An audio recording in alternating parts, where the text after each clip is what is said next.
안개가 산안개가 뜨니까.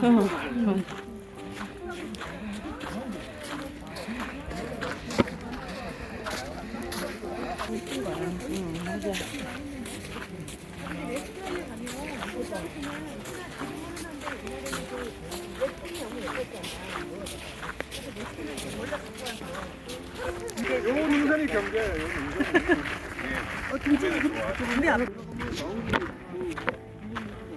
우리가 광우리 공동묘지를 이름하여 광우리 공동묘지를 가는 거예요.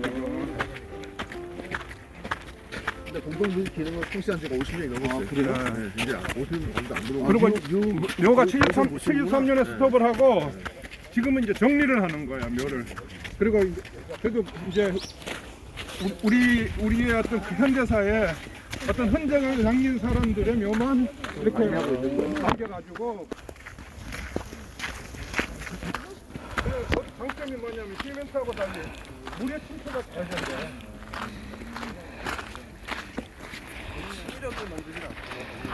그러니까 우리가 보면 주조토 있잖아. 주조토가 배수가 안 되지.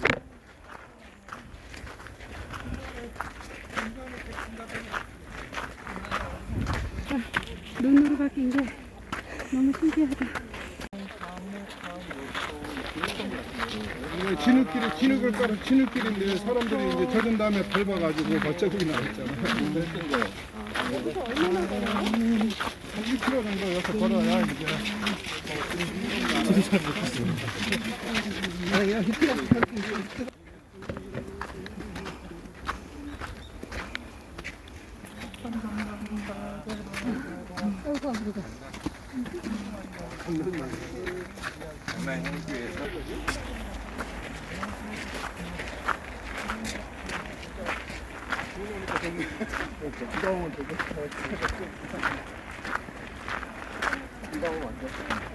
그때 갔던 데가 국민이가 강남역인가요? 아, 그리고 그게 들고. 아, 예, 예.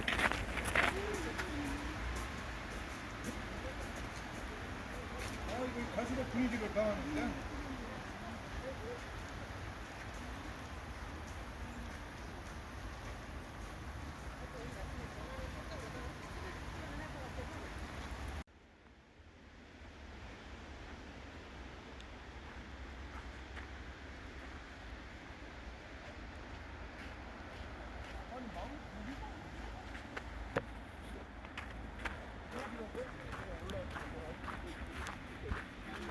옛날에 그 명절 때 되면 버스 연장하는 이쪽 동쪽으로 오는 버스들은 전부 여기까지 연장해가지고 여기가 성묘하라고. 다 묘잖아요, 이거. 버스까지. 그리고 저 서쪽으로는 벽대 서쪽으로 오는 버스들은 딱 벽대 공정묘지까지 그 뭐라 한식하고 뭐 이럴 때 다 연장을 시켜줬잖아요. 여기가 무형고가 좀 많아요? 세월이 지나 보면 무연거가 많아지죠. 비석 없는 건 다 무형고인가? 아니야. 못 찾으면 뭐. 아, 이후에 관리가 안 되는. 70년대 많이 앞으로. 근데 그거를 여기 공항나무 그러진 않나 봐요? 아니 언제까지 다 이장해라 이거 안 하면은 이제 나머지 다 모아가지고 다음부터는 지금 안 들어오고 그냥 왜 이제 그런 거지. 건 안 알려줘 굉장히 이번 공동묘지만 하고 있잖아. 그러니까 이게 알려준 지 오래 안 됐어. 근데 이번에 그 주신 거 보니까 뭐가 많더라고요. 진짜 아는 유명한 사람들. 여기서 만나겠잖아요. 역사를 알려는데 힐링이 우선이죠. 여기서 힐링이네. 만나겠잖아. 와 좋다 좋다. 아 좋아.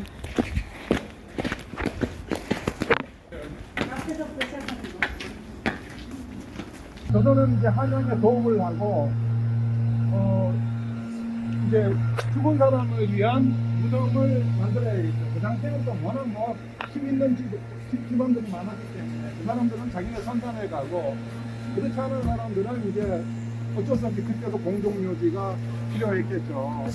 근데 철저하게 성저 심리, 한양성 밖에 10리 동안은 묘를 못 쓰고 이제 그 밖에 벗어나서 묘를 쓰게 했는데 왕도 마찬가지죠. 근데 딱 안 지킨 왕 한 명 있죠. 이성계가 안 지켰습니다. 두 번째 부인 강시묘를 여기 지금의 영국 대사관 거기다가 써가지고 이방원이 얼마나 꼴보기 싫었겠어요. 그부터 옮기는 거죠. 그래서 이름은 두 개를 남았어요. 영국 대사관 근처에 있는 정릉이 있던 동네라 그래서 정동이고 옮겨간 동료는 정릉동이 됐어요. 그래서 정릉 그 때문에 두 개가 이기는 적이었어요. 그래서 이제 조선시대 되게 힘없는 민중의 가장 대표적인 묘가 신당동 금호동 지역에 있었습니다. 신당 금호동 지역이 있어서 그래서 우리가 광희문을 굳이 시구문이라고 시체가 나가는 문 시구문이라고 김말병의 묘소인데 좀 이따가 이제 김말병에 대한 얘기는 하고 그래서 신당동이 그 신당 금호동이 묘지였거든요. 시구문이었고 시구문. 그러니까 이제 조선의 유학으로 설명이 안 되는 죽음 이후의 문제. 그러니까 이제 하나는 불교로 의지할 수 있고 하나는 우리나라 토속 신앙이죠, 그죠? 그 점집 구슬해야 됩니다. 그러면 그 당시 무당들이 구슬해야 되는데 돈을 받아야 될 거 아니에요. 그러면 이제 상업적인 논리가 등장을 하겠죠. 어디 가야 손님이 많이 올까요? 무덤 가는 길 옆에 있어야 가는 사람들이 상업적인 입지죠. 그래가지고 이 무당집들이 잔뜩 모여들어 있는 무당 집성촌이 만들어집니다. 그게 바로 신당동입니다. 근데 지금은 최신자의 집당자를 쓰지만 1904년 지도에 보면 분명히 앞에 귀신신자의 신당자를 씁니다. 그래서 신당이 우리 또 무속하면 기분 나빠하잖아, 동네 사람들. 그러면 이제 이왕이면 안 나빠하는데. 좋은 이름으로 바뀌어야죠. 그래서 새 신자를 써서 신당이라는 이름이 쓰여졌죠. 그런데 이제 그 금호동 신당동 묘가 꽉 찼어요. 근대 오면서. 그러면 이제 어디로 가냐면은 새로운 공동묘지가 개설되는 데가 미아리입니다. 미아리 공동묘지가 개설돼요. 그러면은 무당들이 손님이 없어요. 옮겨가야지. 어디로 갑니까? 그 대놈이 고개, 미아리 고개 넘어가는 그쪽에 이제 무당들이 모여가기 시작해서 그래서 지금도 아직도 신당동에 가보면 그 방집들이 있고 미아리는 좀 더 많이 남아 있습니다. 이제 그 다음 묘지 쓴 데가 어디냐면은 여기입니다. 망우리 공동묘지입니다. 그리고 이 망우리 공동묘지 끝나니까 벽제로 간 거고. 그래서 지금 네 군데에 무덤 공동묘지에 이동이 있었고, 요거는 이제 아까 그 형님이 얘기했지만 일제강점기부터 시작해서 이제 그 70년대 가면 만석이 돼가지고 1973년 이후부터는 여기 묘가 안 들어왔죠. 그래서 우리가 한 20-30년 전만 하더라도 한식 되면은 서울특별시에서 버스 노선을 연장시켜 줬습니다. 한식 날은 이 동쪽으로 오는 버스는 전부 다 망우리 고개까지, 그리고 저 서쪽으로 가는 버스들은 전부 다 벽제까지 그 성묘하라고 연장을 시켜줬던 거고. 그리고 지금 이 묘는 그 묘지는 이제 중랑구가 여기 이제 역사문화공원으로 만들어서 묘지들을 다 이렇게 정리를 지금 해 나가고 있는 과정입니다. 아마 공고가 돼가지고 언젠가는 여기로 또 없어지고, 그래서 근현대사의 이름을 남긴, 우리가 그래도 교과서라든가 이런 곳에서 본 사람들을 중심으로 묘지를 남겨서 그런 역사문화공원으로 만들고 있습니다. 그리고 좀 이따가 가서 보면 알겠지만 서울 안에서도 이미 두 군데의 공동묘지가 정리가 됐죠. 하나가 그 서강대학 뒷산인 노고산이거든요. 거기가 노고산 지역을 정비하면서 거기 무덤들은 이제 다 이장공고 했겠죠, 그 시대에도. 그래서 이장공고에서 옮겨간 무덤들은 옮겨가고 무용고묘만 모아가지고 망우리로 옮겨서 그 사람들의 합동묘를 만들었고, 또 하나는 지금 이태원 용산기지를 확장하면서 일제가 그때도 무덤들을 옮겨가라 해가지고 옮겨가지 못한 무덤들은 또 그대로 여기 와가지고 합장을 시켰죠. 그래서 우리가 잘 아는 유관순 열사가 그 서대문 형무소에서 죽은 다음에 이태원 공동묘지에 묻혔어요. 근데 이제 독립운동했으니까 그 집안은 풍비박산이 났겠죠. 아무도 묘를 돌볼 사람이 없고, 그 이장할 때 없어가지고 결국 무연고 묘로 해가지고 이 망우리로 왔어요. 그래서 좀 이따가 갈 그 무연고 묘에 가보면은 태극기가 그려져 있고 유관순 묘 뭐 했는데, 아마 그 많은 묘 가운데 유관순 열사의 묘가 일부가 있겠죠, 그죠? 그래서 그런 정도입니다.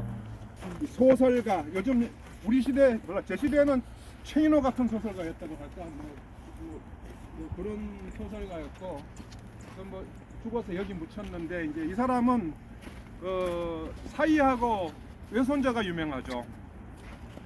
사이가 누구냐면은 금수현이고 그러면 외손자가 금난세예요. 그래서 제가 그대를 부릅니까? 예, 그래서 이제 금수현이 그럼 작곡이에요, 작사예요? 그래서 김말봉 작사, 금수현 작곡. 그러니까 장모가 작사하고 사이가 작곡을 한 노래가 그네입니다. 화기정, 화기정. 해못이 억세지만 금방 불린 소행기가 상공을 타고 나가 구름 속에 나 웃긴다 얘기도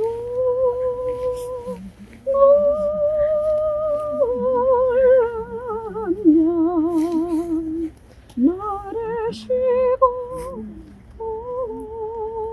오더라 2절. 구름이 나무 끝에 아련하고 두 번을 거듭 차니 사바가 하라리라 마음에 일만 근심은 바람이 실어 가네.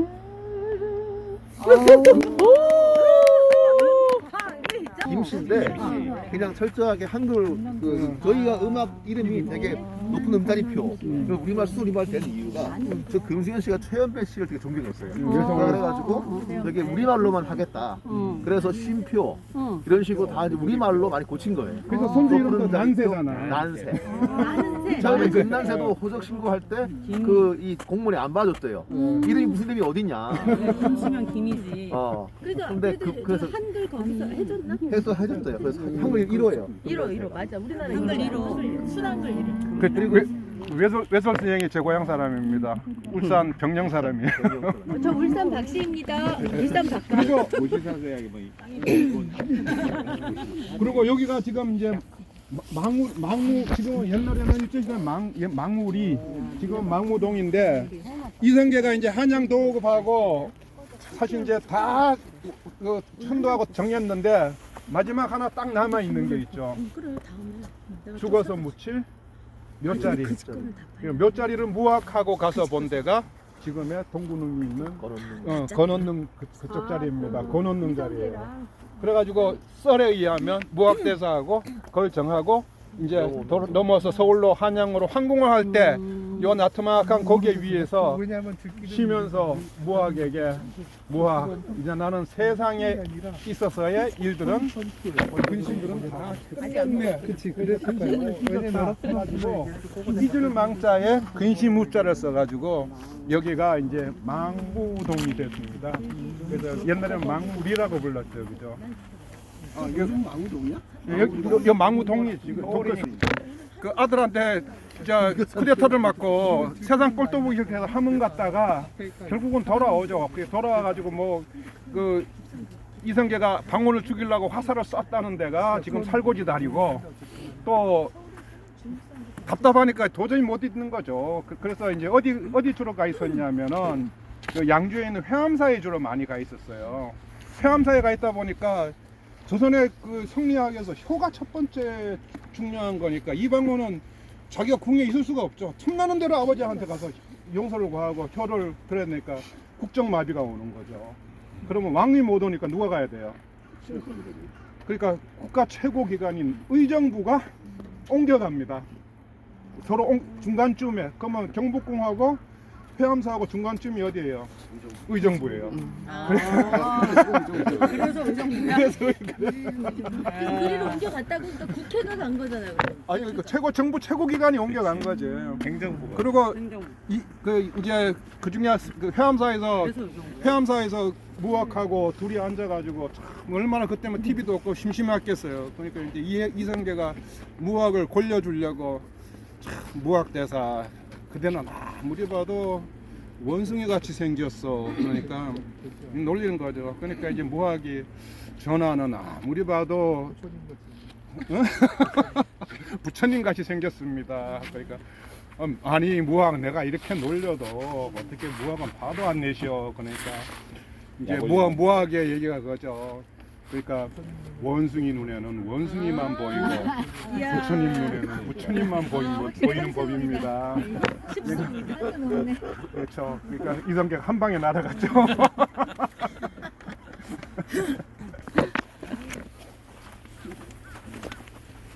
흰말봉. 산이 없어서 여기 야트막한 산이 좋죠. 높은 산은 후손들 가기 힘들어요. 그러면 저기다가 장치에다가 자유도 아니고. 모란묘고. 가기 그 시대 교통이 얼마나 60년대 불편했던 시대에 살면서 산이 있어서. 아예 가까운데 그냥 한 거예요?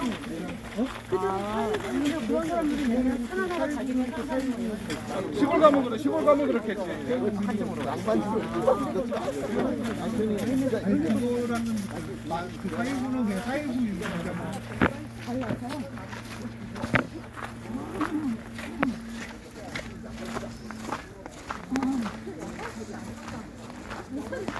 나도 우리 고향에 계신 여기 이런 거 같다. 아 식당이라고? 박인환 묘소로 갑니다. 사람이고 지금도 인제 읍내에 가면은 박인환 문학관이 있어요. 그래서 사실은 이 시대의 사람들을 생각하면 좀 불행한 세대죠. 식민지에 태어나서 운 나쁘면 대동아전쟁, 평양전쟁에 끌려갈 수도 있었고 그거 끝나고 나니 해방정국 5년 동안 정신없이 그냥 막 죽이고 하던 그런 테러의 시대에서 그리고 한국전쟁이 일어났어요. 그래서 참 슬픈 시대를 살았던 사람. 그래서 그러면서도 슬프다 보니까 아마 요즘이야 페미니즘 얘기하지만 뭐라 그러나 염세주의자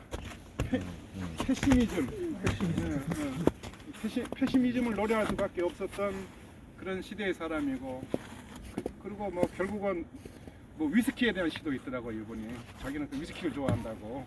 그래서 지난번에 다 먹지 말라고 남겼던 위스키 한 잔을 오늘 우리 여기다가 뿌린다고 지난번 예배 때 이 박인환 제가 음복 한번 할까요? 음복 한잔 해야 되지. 근데 이거 뿌려드리기 너무 많이 남겨서 먹어야지 나눠서. 아니 그래서 잔을 갖고 와서 양주잔이 없어가지고 소주잔에다가 자 그래서 자 우리 박인환 씨님 어디다 드려요? 요 앞에다가 놓고 이 형이 뿌리는 척하고 다 드시면 안 돼요 지금. 한잔 하시려면 이거 엎드려서 절하고 먹어.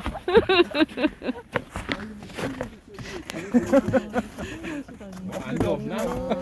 무거우시겠다. 진짜로. 자 그러면은 오늘 그 성윤님이 그 박인환의 그 패시미즘의 대표적인 시인 우리 목모아 승려를 낭송을 하겠습니다. 여러분들 텔방에도 올려드렸습니다. 우리 단체 텔방에. 시작. 예 시작하겠습니다. 목마와 소녀 박인환. 한 잔의 술을 마시고 우리는 버지니아 울프의 소녀와 목마를 타고 떠난 승려의 옷자락을 이야기한다.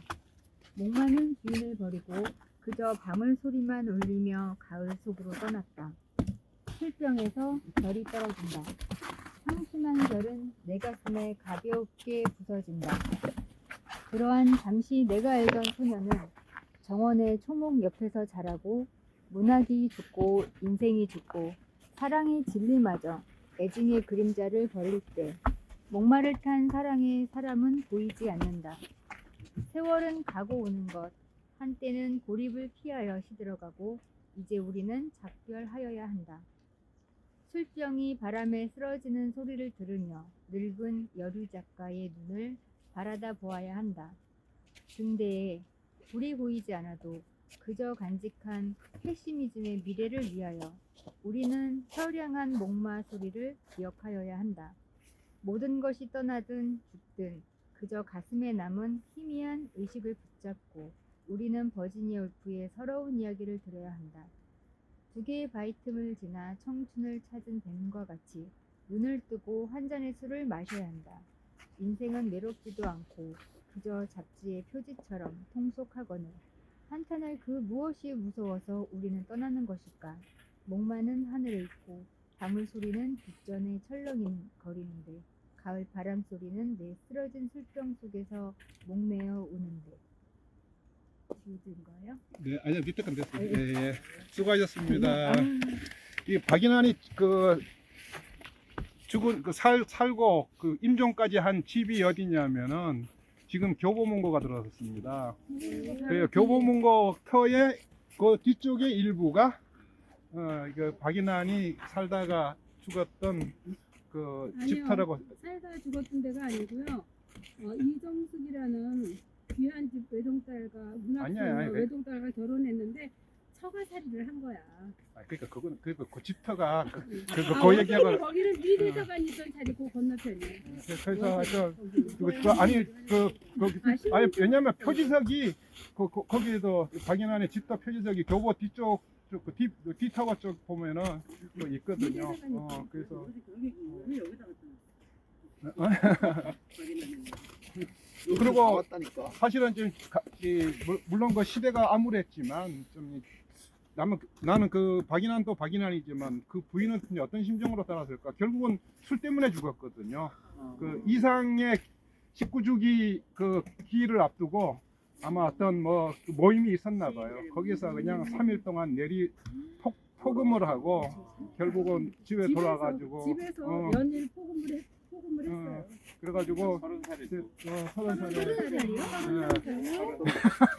살이요? 자식도 있는 상태에서 그러면 이제 그 남겨진 몫은 사실은 다 그 부인의 몫이었겠죠. 그래서 알코올릭으로 죽은 거.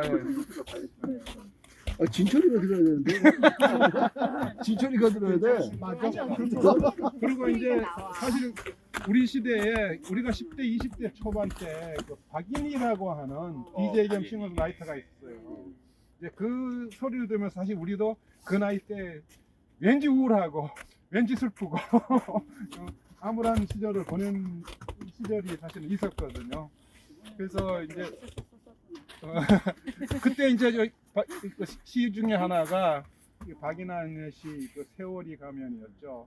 그래서 명동에 있는 은성 술집을 누가 운영했냐면 최불암이 엄마가 운영을 했어요. 그래서 여기서 이제 이진섭이 하고 나이심까지 뛰어가지고 술을 먹다가 나이심 보고 노래를 부르려고 그랬더니 나이심이 부를 노래가 없다. 그러면 쓰자. 그래가지고 박인환이 그 자리에서 작시를 하고 그러다가 이진섭이 곡을 붙여가지고 거기서 불렀던 노래가 이 세월이 가면이었고 요거 끝나고 몇 주 지나가지고 열흘 후에 박인환이 죽는 거죠. 그래서 지금 말년했던 여기서 그래서 제가 세월이 가면 한번 불러볼까요? 지금 그 사람 이름은 잊었지만 그 눈동자 입술은 내 가슴에 있네. 바람이 불고 비가 올 때도 나는 저 유리창 밖 가로등 그늘의 밤을 잊지 못하지. 사랑은 가도 상처는 남는 것. 여름날의 호숫가 가을의 공원 그 벤치 위에 나뭇잎은 떨어지고 나뭇잎은 흙이 되고 나뭇잎에 덮여서 우리들 사랑이 사라진다 해도 내 서늘한 가슴에 있네. 드리겠습니다.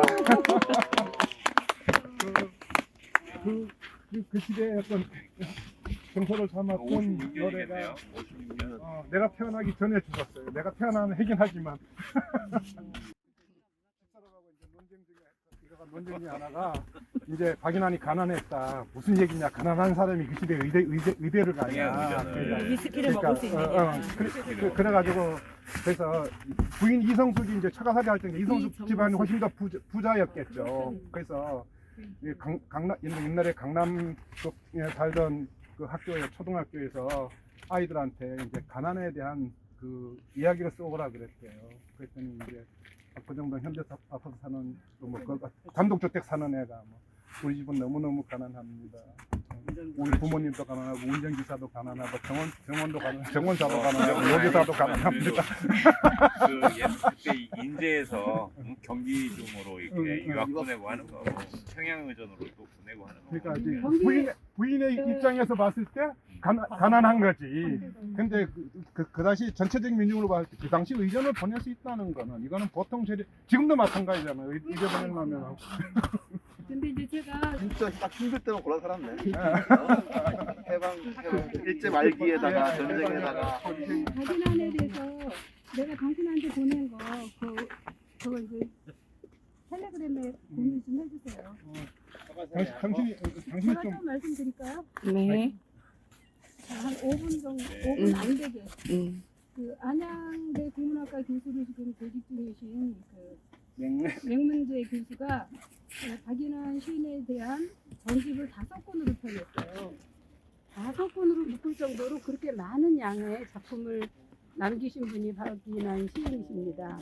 네, 박인환 시인은 시도 썼지만 시 평론도 했지만 나중에 그 영화 평론도 했어요. 그래서 영화 평론 박인환 시인 다른 얘기를 다 차치하더라도 반드시 해야 될 얘기가 뭐냐면 이제 박인환 시인하면 모더니즘을 이제 일으킨 사람으로 알고 있는데 우리가 젬베 연습하다 보면은 그 대한보청기가 있어요.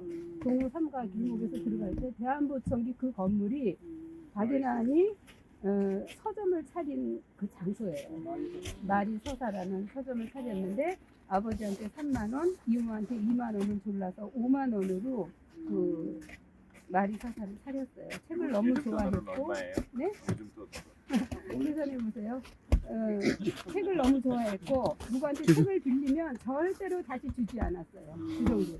그리고 그 당시 이제 해방된 후였기 때문에 해외 서적이 들어오면 굉장히 그 마리서사에 많이 빅을 했었고 1년 조금 남짓 마리서사를 하다가 폐업을 했는데 아버지가 의전을 보내요. 대학 때. 왜 보내냐면 징용에 끌려가지 말라고.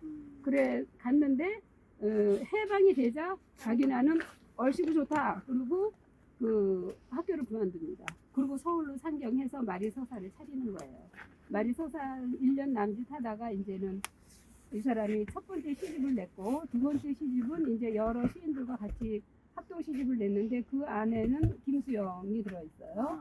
그 다음에 세 번째 시집은 그 아까 그 이봉님이 말씀하신 그 처가살이를 그때 했었는데 교보문고 그 바로 뒷자리 거기 처갓집이 있었는데 거기 마당 감나무 밑에다가 원고 뭉치를 이렇게 묻어놓고 나중에 꼭 찾으리라 생각하고 이제 피난을 갔는데 갔다 와 보니까 거기가 완전히 폭격을 받아서 자리를 찾을 수가 없어요. 그래서 제 3시집은 내지를 못했어요. 근데 이런 모든 것들은 이제 장남이 살아계시는데 맹문재 교수님이 그 장남한테 굉장히 많은 그런 이야기를 들으면서 이제 책 5권을 펴내가지고 뭐 지금 인제에 있는 박인환 문학관에도 이제 기증해 놓고 하여튼 뭐 국내에서는 굉장히 유일하게 집요하게 그 박인환에 대해서 연구를 하신 분입니다. 그분한테 들은 얘기예요. 이 사람이 굉장히 저항시를 쓴 사람인데 모더니스트라는 키워드로 이 사람을 덮어버렸다. 그 중요한 얘기를 하십니다. 영상이 참 좋아.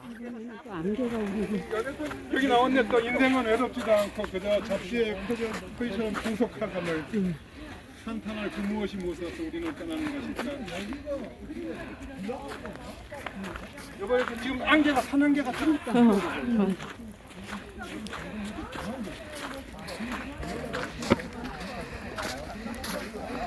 시작을 한 문인들을 교과서에 실음으로써 자신의 친일의 역사를 일마시키려고 쓴 거야. 맞아.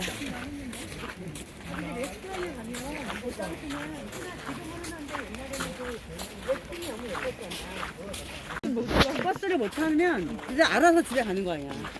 근데 그러면 이제 결국 위험하잖아. 그러니까. 위험한 게 아니라 이제 버스 타기도 힘들고 10만 원이 뭐한 억대가 되는 놈. 비 온다. 이걸 좋아했잖아. 이러면 된다. 이런데 오면 거기 나오면 서귀포에 이종섭이 거기 피난살이 하던 저 봤어요? 이제- 아니 거기 난 거기에서 어떻게 애 둘 데리고 살았을까 싶을 정도로 가구는 하나도 못 들어갈 수 있는 공간도 없고. 근데 이런 거 너무 괜찮다. 이렇게 그러니까. 해놓고 꽃 꽂는 걸 저렇게 운치 있게 해놨네.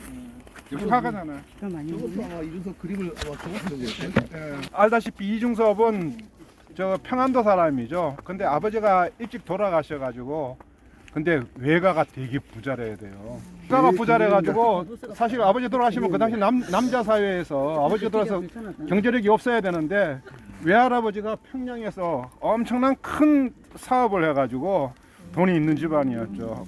그래서 이 시대에 미술을 할 수가 있었고 일본 유학까지 갈 수가 있었고 그 당시 문안되는 미술을 그렇네.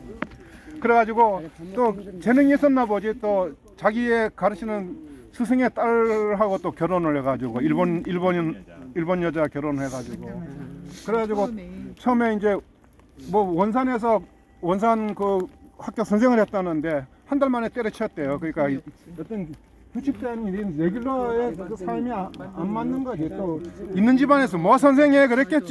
그래가지고 그런다 이제 문제는 이제 한국 전쟁이 터져버린 거죠. 그래서 뭐 제주 피난살이 그리고 너무 찢어지게 가난하니까 부인이 참다 못해가지고 일본으로 가버리고 중섭도 몇 번 갔지만 이제 아마 여기서 어떤 그 자기 민족의 정체성이라든가 이런 좀 갈등이 있었던 것 같아요. 그래서 중섭은 와버리고 그리고 이제 부인하고는 이제 뭐 별로 거래가 연결이 편지는 많이 자, 썼잖아요. 편지로 썼지만 보고 싶어가지고 자식들이 했지만 결국은 중섭이 일찍 죽어버리고 그리고 2022년도에 그 부인이 그 102세로 사망을 했어요. 그래서 이중섭은 40에 죽었는데 80년 동안 일본에서 부인 여기 써 있는 뭐 이태현, 이태성은 사실은 한국 이름이고 살기는 일본에서 살고 있으니까 아마 오히려 한국어 서툴고 일본어하고 일본인처럼 살 거예요. 그러니까 이제 우리의 기억에서는 그 음박지 화가 뭐 해가지고 그좀 얘기거리가 스토리가 많은 화가인 거죠, 그죠? 그래서 너무 잘 알려져 있고 사람들이 그래서 여기는 많이 찾으니까 여기 특별히 또 이렇게 해놓은 것 같아요. 아, 요것도 이게 근데 저건 참 좋다. 꽃 꽂는 데가 저렇게 돌을 해놓으니까 너무 있어 보인다. 근데 이게 처음 개인전 열었을 때 갑자기 이게 또 누드화 외설로 걸려가지고 거의 걸려가지고 무슨 고생도 많이 했고 정신병원에 그 당시 치료가 전기로 하는 치료가 있었대요. 거의 그러니까 지금은 거의 그러니까 그 없는 치료인데 그 당시만 해도 그 한다고 생각해가지고 거의 고문을 낸 거야. 고문을 한 전기 거죠. 고문. 전기 치료. 맞아 옛날에는 맞아 여러 가지. 그렇지. 그래서 중섭의 애 그림도 보면은 아이도 그 남자애 둘이니까 성기도 그냥 다 그리고 그랬거든. 그런데 그런 걸 가지고 그냥 외설로 기가 다 걸려서 되게 큰 충격 받았고. 자기 찐개발로 아기 꼬추를 뜯은 그림이 있어. 제주도 시절에 그 제주도 지금 안개가 산안개가 뜨니까